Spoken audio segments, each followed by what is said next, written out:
What a return home for Karl-Anthony Towns, and what an amazing game to watch. That game had playoff intensity. And after you're traded, one of the main things that you want to do against your former team is make them regret trading you and have a dominant, amazing performance. And that's exactly what Karl-Anthony Towns did from start to finish in this game. The way he's scoring, the way he's putting up points, he's scoring by shooting the three, driving, getting inside the paint, and then finishing, getting to the free throw line, getting others involved. His playmaking ability is so underrated and so good for this Knicks team. He is finding Mikal Bridges. He is finding OG Anunoby. He is finding the captain, Jalen Brunson. Every time on the floor, he's becoming more and more impactful, and not just only on offense. Defensively against the Timberwolves last night, he was doing everything that the Knicks needed him to do. Inside the paint, he was helping the right way. He was not overcommitting. He was getting rebounds. He was making sure it was hard on other players. And more than that, he was making the right read, making the right play. He didn't force anything. Obviously, he could have. This is a very emotional game for him. His first game back to Minnesota. He probably could have forced a lot of shots, but he didn't. Instead, he got his teammates involved. He got other players to be better. And then he started to play his own game. In that second quarter, he took over. He was aggressive, and the Knicks never let the lead go. We dominated, and we made sure we made a statement in the process. And Karl-Anthony Towns wasn't the only player that helped the Knicks get this victory. Mikal Bridges, yet again, continues to have another amazing performance. Dominant on offense, dominant on defense, and his playmaking abilities, getting others involved, making Jalen Brunson a better player, Karl-Anthony Towns a better player, and making sure he's finding everybody on the court. This is the Mikal Bridges you traded for. And finally, we're starting to see it all come together at the right time. We're going to break down exactly how the Knicks completely annihilated the Timberwolves today. If you're not already subscribed to the channel, please go ahead and hit that subscribe button and make sure you have notifications turned on. So anytime we drop new content, you get notified. And now, let's get started. Karl-Anthony Towns returns to Minnesota and torches his former team. Emotions were high to start this one, and you can see that from the beginning of the game. It was a beautiful tribute to Karl-Anthony Towns from his former team, and you could tell it meant a lot to him. He gave 9 years of his career to that organization. So coming back, this was more than just a game. And Karl-Anthony Towns acknowledged that before the game even started when he was speaking to the media. Unlike Julius Randle, who basically said he was going to treat this game like any other game. I don't know about you guys, but in that first quarter, did it look like Julius Randle was treating this game like any other game? Because in my opinion, it looked like he was taking this game personal, and just like Cat, he was thinking, this is just not any other game. This game matters. It's significant. He was playing like that. He was aggressive. He was attacking. He was even shooting the three ball extremely well. But I know this Julius Randle, and I think we all do. If you weather the storm and you get past the first quarter, normally he'll cool off and then you can make your own run. And lo and behold, the Knicks weathered the storm in that first quarter, and they took a beating early on, but they kept attacking. They remained aggressive. Their defense, this game, from start to finish, maybe it wasn't always 100%, but for most of the game, their defense was very, very good, and they were getting it from a lot of different areas. OG Anunoby gets a lot of credit. He is always a defensive monster, but in this game, when he was switching on Ant, when he was switching on Julius Randle, he was causing havoc. He was stealing the ball, getting fast break points, making other players better by passing the ball to them. OG Anunoby and his defense was a game changer. You're going to look at the box score, and you're going to say to yourself, OG really didn't have a good game. But if you watch the game, the way he moves without the ball, the way he attacks, the way he drives, and also the way he puts pressure on everybody who has the ball, and the way he can switch, OG Anunoby is such a valuable player for this team. It's not always going to show up on the box score, but if you're watching the game, you know OG Anunoby's defense cannot be replicated by anybody on the team. He gets praise. Mikal Bridges, since December, I want to say, Mikal Bridges has been great offensively and great defensively. He has come alive and showcased why he's that player that the Knicks traded for. That defense was exactly what we needed. In that second quarter, the Knicks started that second quarter with an and one from Mikal Bridges. That led to the Knicks getting the lead. And then, after a turnover, Campaign hits a three. After that, the Knicks go up 5. We never, ever let the lead go again. We just build on top of that. And the Minnesota Timberwolves have no choice. All they can do is take it. Take everything that the Knicks are doing. We're moving the ball, moving ourselves. We're getting anything that we want. Either a three-point shot, getting to the line, and one, or getting an easy cut inside the paint. And all we need to do is move the ball and move ourselves. We're going to break this stat down into team stats like we always do, but I got to say it now. The Knicks had 39 team assists. They passed the ball 39 times as a team. When you're doing that, you're dominant on the boards, you're playing defense, and on offense, you're getting anything that you want because of the way you're passing the ball, because of the way you're cutting. You are going to obliterate teams. And that's exactly what the Knicks did to the Minnesota Timberwolves. Mind you, coming into this game, Minnesota has been playing very good basketball. They're a top defensive team in the league. So it's not like they don't play defense. They do. The Knicks were just better. We were more dominant. Our offense was just that good. And clearly it should be because our offense is topping the league right now. And clearly last night, we showcased why. The Knicks beat the Minnesota Timberwolves because they had a dominant second quarter and a dominant third quarter. They did it because of great defense, great offense, and oh yeah, they did it because of Karl-Anthony Towns. Talk about revenge game. In that first quarter, I thought he wasn't being aggressive enough. Honestly, he had 4 turnovers in that first quarter. The Knicks had 6 turnovers, so he had 4 of them because he was overpassing. He was looking to get others involved, and I like that. He wasn't trying to be aggressive and trying to look for his shot, kind of like Julius Randle was doing. He did that, though, in the second quarter, and once he did that in the second quarter, he never stopped. He continued to pour it on. He did it from 3. He did it from inside the paint. He did it at the free throw line, and he did it efficiently so well. He never missed from 3. He hit 5 of 5 threes. Some of them were open. Some of them, Rudy Gobert was draped on top of him, but it didn't matter. He was dominant, and because of him, because of Mikal Bridges, because of OG Anunoby, and the Knicks' great defense, the Knicks' great team effort, we were able to dominate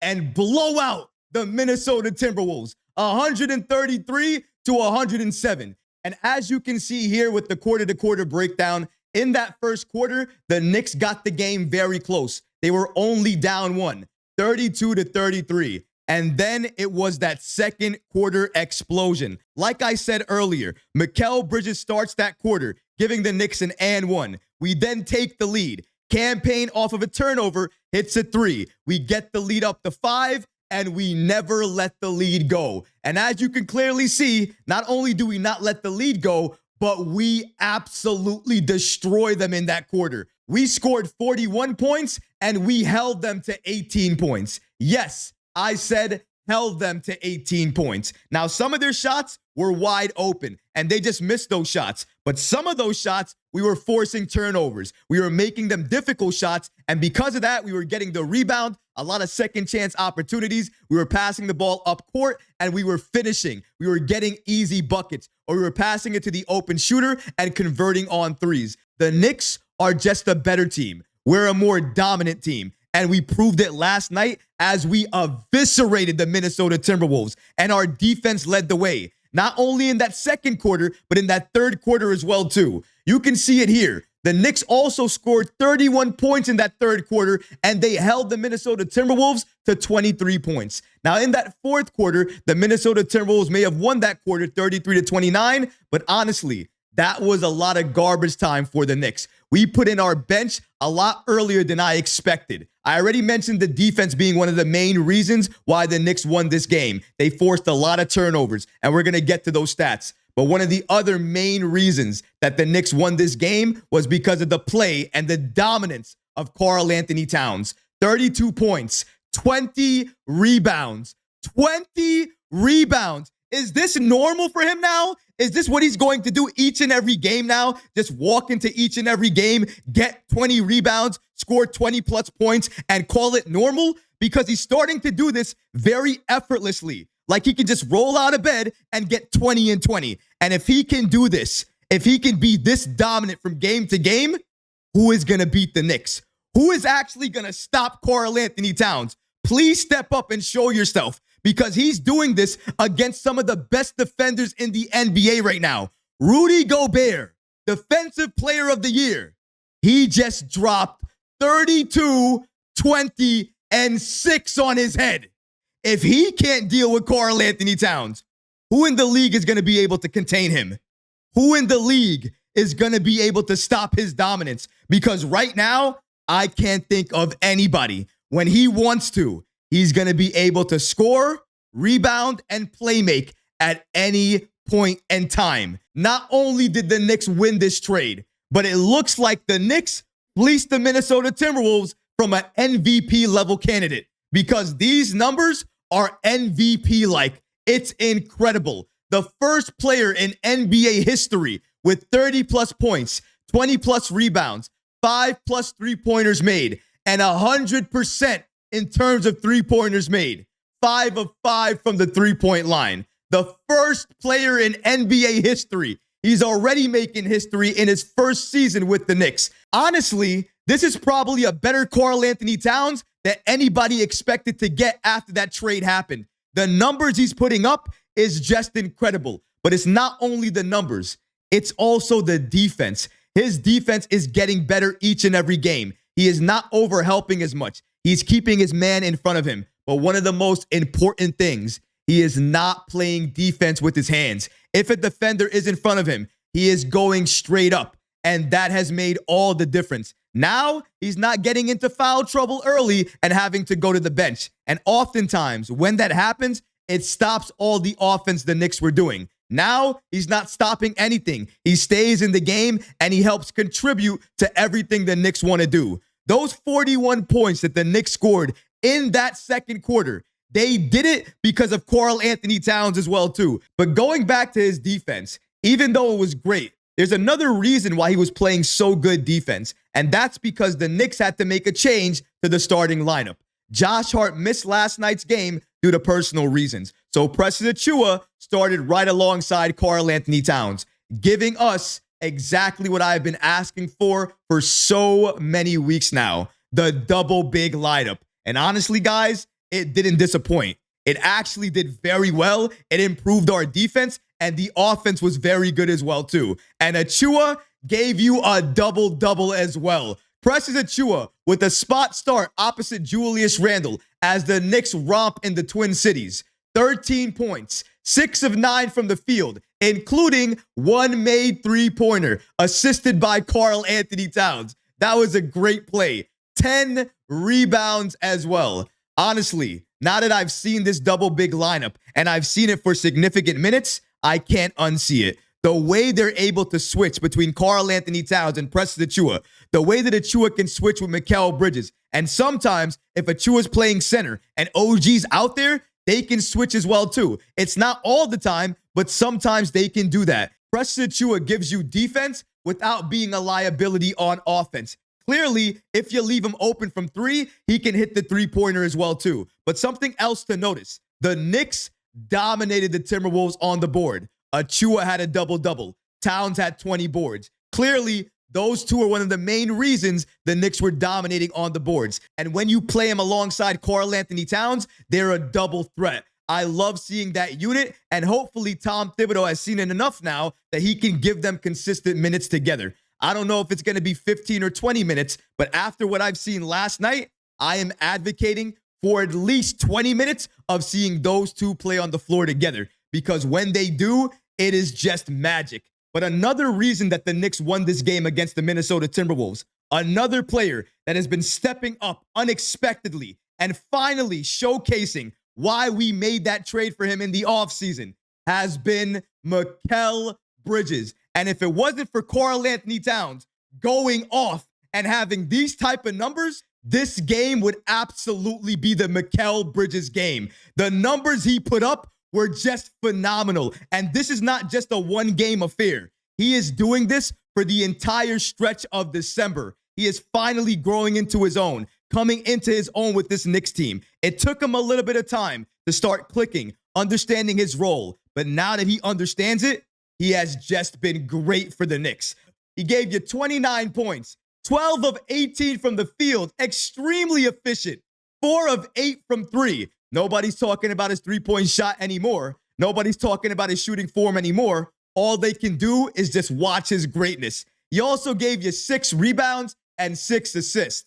And shout out to Christian Winfield from the New York Daily News for giving us the following information. This version of Mikal Bridges is the player you bet the farm on. Bridges leads the Knicks in scoring since the December 1st Pelicans game that the Knicks played. It's a moment the Knicks knew would come, so long as Bridges tuned out the outside noise. And that's exactly what he did. He's been focusing on his game, focusing on his shot, and I'll say he's definitely done that. He's looked better, more efficient, more confident, and not only that, it looks like he trusts his shot a lot more. He's catching it with more confidence, releasing it with more confidence, but his playmaking, that's not going to get enough credit, but I have to highlight it. 6 assists. He can find other players whenever he wants to. If Jalen is open, he's finding him with a bounce pass. If Karl-Anthony Towns is open or OG Anunoby is open, he is driving inside and then kicking it out to one of those guys. And they're either hitting a 3 or driving inside, getting contact and going to the line. Mikal Bridges, way more locked in. And every time he gets a hand on a ball, he looks to push that ball up, either passing the ball or running the ball up the court himself. And I appreciate that. I'm looking at those things that he's doing when he's off ball, when he has the ball in his hands, who's on the floor with him when he's making these moves. All of these things are important. But last night against the Timberwolves, it didn't matter who was on him. He was always going to shoot that ball efficiently because he was just in a rhythm and nobody could stop him. He was on one, along with Karl-Anthony Towns. Those two players are some of the main reasons why the Knicks beat the Minnesota Timberwolves. Their offense, their defense, their communication, the way they were playmaking,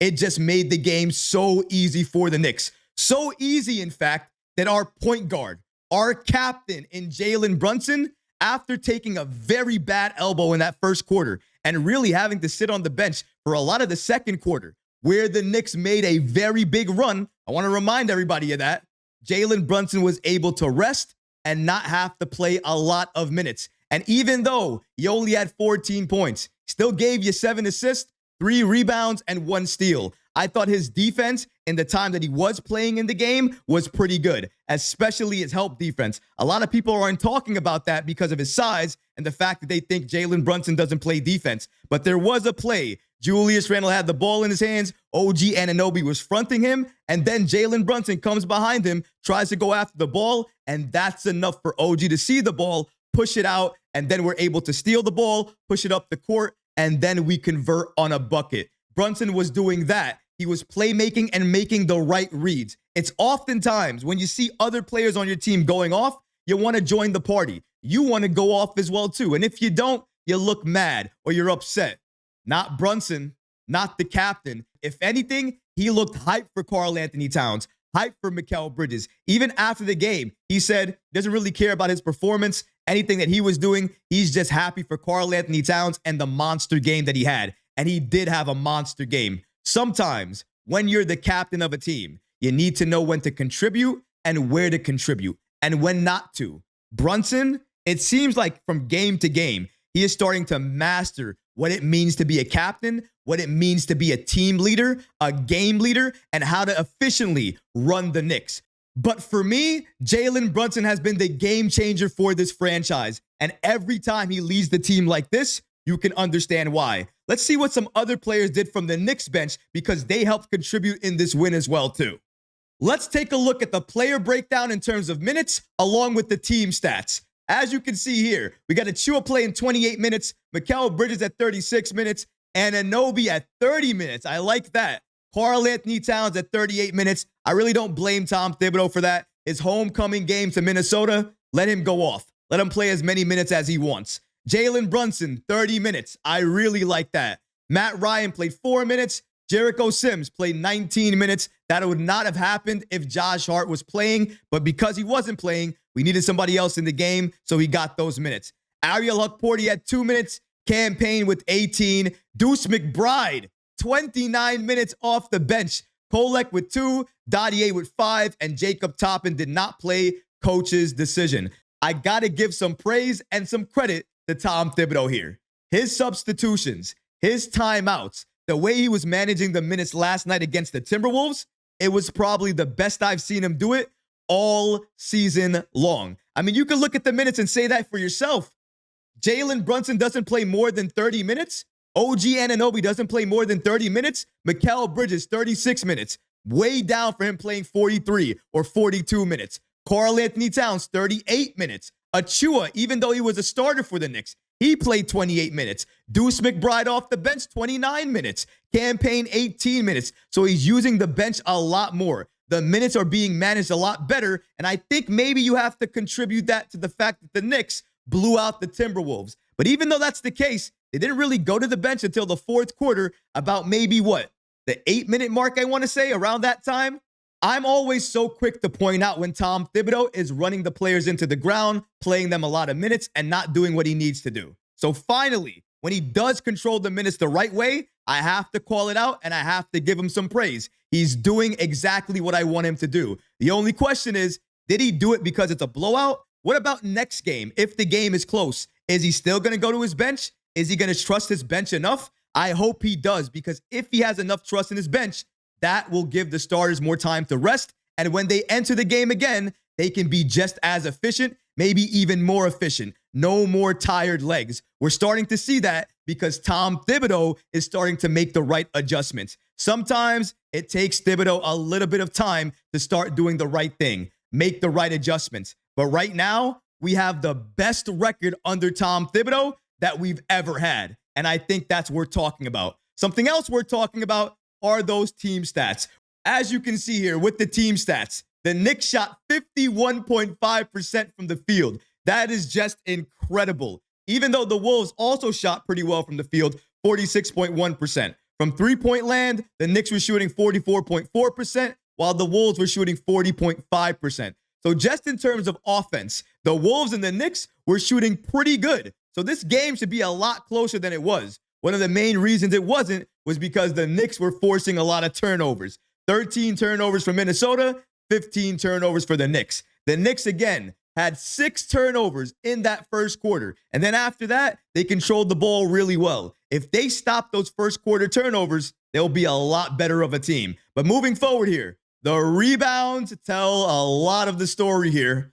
57 rebounds to 37 rebounds for Minnesota. And I already said it to start the show. The main reason for that big difference is the starting unit of Karl-Anthony Towns and Precious Achiuwa. Now, I'm not knocking Josh Hart, but when Josh Hart's in the lineup, sometimes the rebounding difference is only about 5 or 6. We win on the boards, but not by much. But when you have somebody in the lineup that has a little bit more size, he can get you a couple more rebounds, and that's why the Knicks were able to extend this gap so much. We also have to credit some other players that were playing as well, too. Mikal Bridges was able to get some rebounds. OG Anunoby was able to get some rebounds as well, too. It was a more collective effort, but Towns and Achiuwa led the way. Let's take a look at the full team stats as well as the shot chart.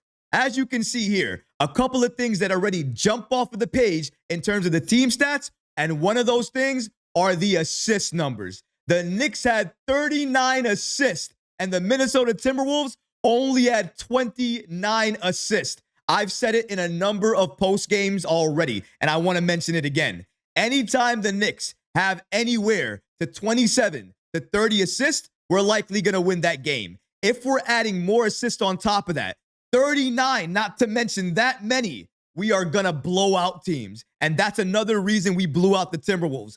Looking at the shot chart here, you can see the Knicks on the left-hand side, the Timberwolves on the right-hand side. The Timberwolves and the Knicks were basically doing the same thing. Honestly, look at it. It looks like a mirror. Look at the three-point shots. Look exactly where the Wolves were and where the Knicks were.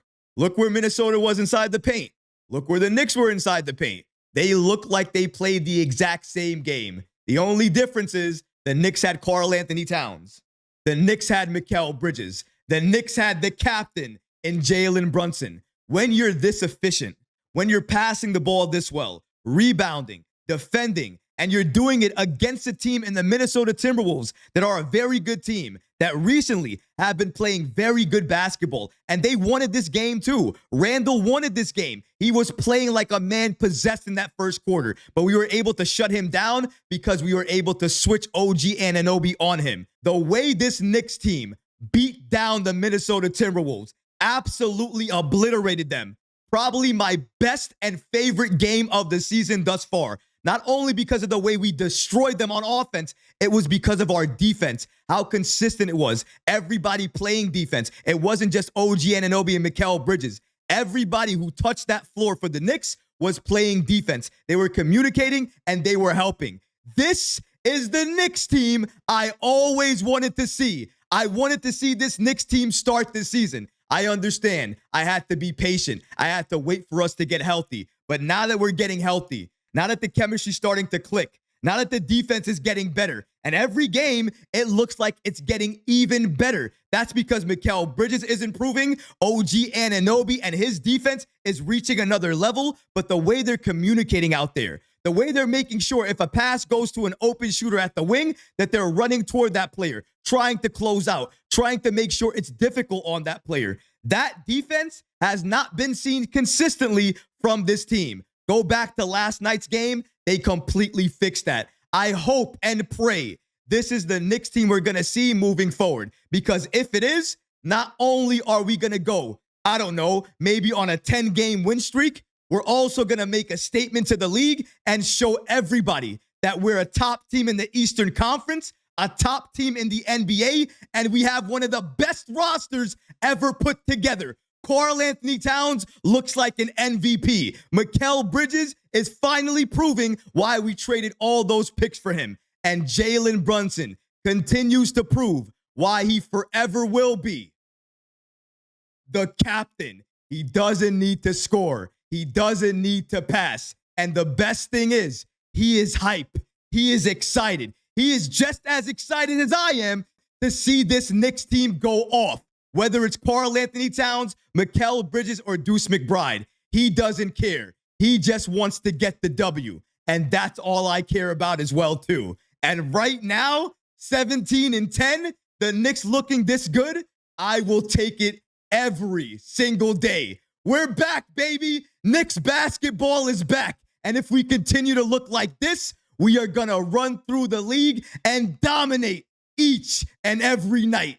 But what about you guys? What do you think about the final score? 133, 107. The Knicks absolutely obliterated the Minnesota Timberwolves. Let me know how you feel about this game in the comment section below, guys. What things did you like from last night's game? What did you not like? Were there some things that I didn't talk about that you wanted me to talk about? Let me know in the comment section below, guys, because honestly, I would love to hear from you. But that's going to do it for this episode. I hope you enjoyed it. And if you did, go ahead and smash that like button, leave a comment below. And of course, guys, please subscribe to the channel.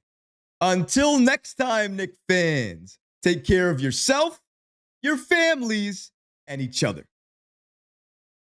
Peace and love.